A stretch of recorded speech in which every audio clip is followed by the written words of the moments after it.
sangue do tipo RH negativo é o mais estranho e menos comum do planeta, porque reside em apenas uma pequena parte da população mundial. É muito estranho encontrá-lo nos antigos faraós do Egito, quando no Egito se predomina sempre o RH positivo. O mistério aumenta quando foi encontrado na linhagem de reis em alguns líderes mundiais. Vários pesquisadores, como Walter Emery, descobriram que o RH negativo vem de um povo anterior ao que conhecemos, os chamados Sensu-Or, os seguidores de Horus. Com aspecto nórdico, surgiram na era glacial após uma catástrofe mundial semelhante à inundação universal há cerca de 13.400 anos. Mas por que exatamente os faraós e reis tinham o RH negativo? São meras coincidências? Isto explicaria por que existem semelhanças entre os maias, os astecas e as antigas construções do próprio Egito? Foram os seguidores de Horus os cientistas que construíram as pirâmides do Egito e as ruínas de Pumapunco na Bolívia? Eram descendentes dos chamados deuses das estrelas, que poderiam ser seres extraterrestres?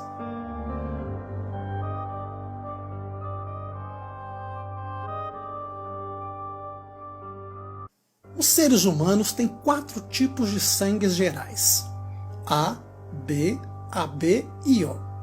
Dos tipos de sangue, o O é o mais comum porque é um tipo de sangue universal.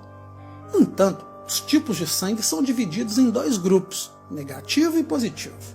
O fator RH é uma proteína encontrada no sangue humano que vem de Rhesus, que significa macaco. Por isso, quando é abreviado, temos a sigla RH. Bem, se o seu sangue possui essa proteína, então você tem o RH positivo. Obviamente, se não tiver, será negativo. A maioria das pessoas, ou cerca de 85%, tem sangue RH positivo.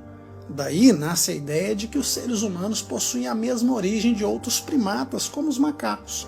A grande questão é, e os outros 15%? E é nesse pequeno grupo que guarda grandes segredos e mistérios. O RH negativo. Um sangue que pertence a uma linhagem que começou com os antigos faraós no Egito e que se perpetua, curiosamente, em muitos líderes que hoje estão no poder. O grande segredo do RH negativo pode estar em um grupo egípcio, evidentemente antes de começar o Egito.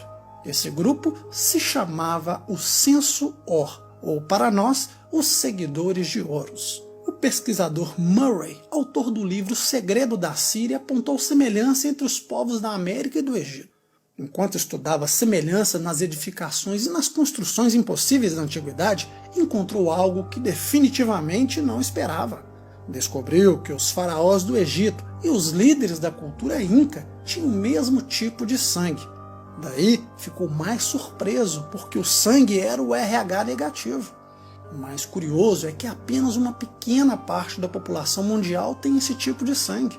Então se perguntou, que diabos exatamente os reis e os antigos faraós teriam esse tipo de sangue? Não faz sentido, seria como achar uma agulha no palheiro. Bem, no Egito tivemos Tutankhamon e o Nhamonep III. Esses perpetuaram a linhagem do RH negativo, embora a predominância no Egito fosse o contrário. Outro ponto interessante é que o autor aponta que os faraós, os incas e todos que tinham RH negativo tinham a pele muito clara e o aspecto nórdico. Isso talvez não explicaria por que Viracocha era retratado com aparência diferente de seu povo. Um homem alto com traços nórdicos. Por que há descrições de deuses que vieram das estrelas ou de outro lugar ou ainda de outro tempo teriam esse aspecto nórdico? O livro também diz que há um certo interesse dentro da arqueologia tradicional para que não se fale sobre o aspecto nórdico dos faraós. Mas por que isso? Outro pesquisador também encontrou evidências e coincidências incríveis. Se trata de Walter Emery, um famoso arqueólogo britânico que em 1961 escreveu um artigo para uma importante revista, reforçando a mesma ideia, porém nos traz outros elementos fascinantes. Nos diz que exatamente na 18ª dinastia, os faraós tinham sangue RH negativo, do tipo A, e possuíam características nórdicas, porém nos traz informações sobre sua altura que não se encaixavam naquele lugar, ou seja, eram muito grandes. Nos falam ainda de como aquelas pessoas daquele lugar alongavam seus crânios para se parecer com os deuses.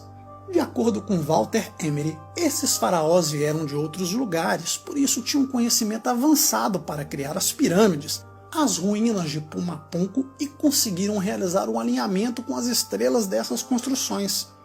Sem dúvidas é algo bem difícil de se fazer hoje, porém as antigas civilizações já possuíam esse conhecimento.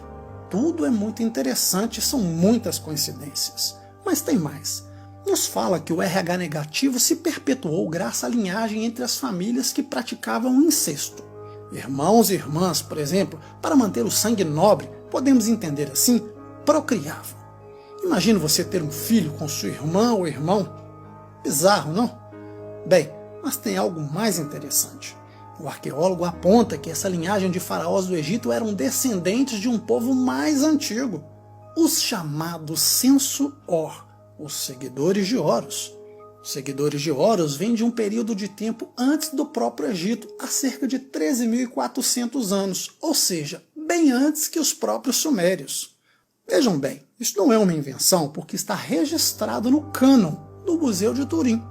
As tábuas nos falam dos seguidores de Horus, pessoas com grande conhecimento científico que vieram do norte exatamente quando houve a catástrofe.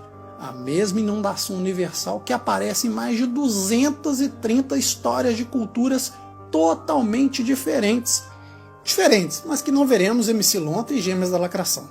Os seguidores de Horus trouxeram esse conhecimento de algum lugar do norte e daí começaram as dinastias de poder. Dinastias que poderiam estar relacionadas a algum tipo de linhagem de deuses, talvez seres de outros mundos, outras realidades. Uma hibridização entre eles que as próprias tábuas sumerianas nos contam, com a história dos Anunnaki. Mas a grande questão é, onde estão hoje em dia? O mais curioso é que a rainha da Inglaterra, por exemplo, tem esse fator RH negativo. Ela e muitos líderes políticos, reis e pessoas influentes. Será possível que essa linhagem que escravizou os seres humanos continue no poder em tempos modernos? Quem sabe?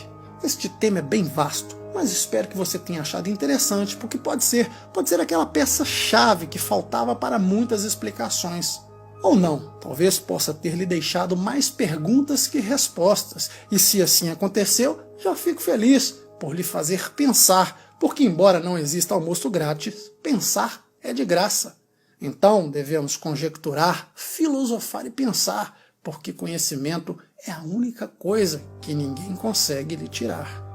Mas e você? O que acha? Não esqueça o like, compartilhe para fortalecer a nossa amizade. Se não é inscrito, inscreva-se no canal. Forte abraço e até mais. Uai, seu app de vídeos curtos.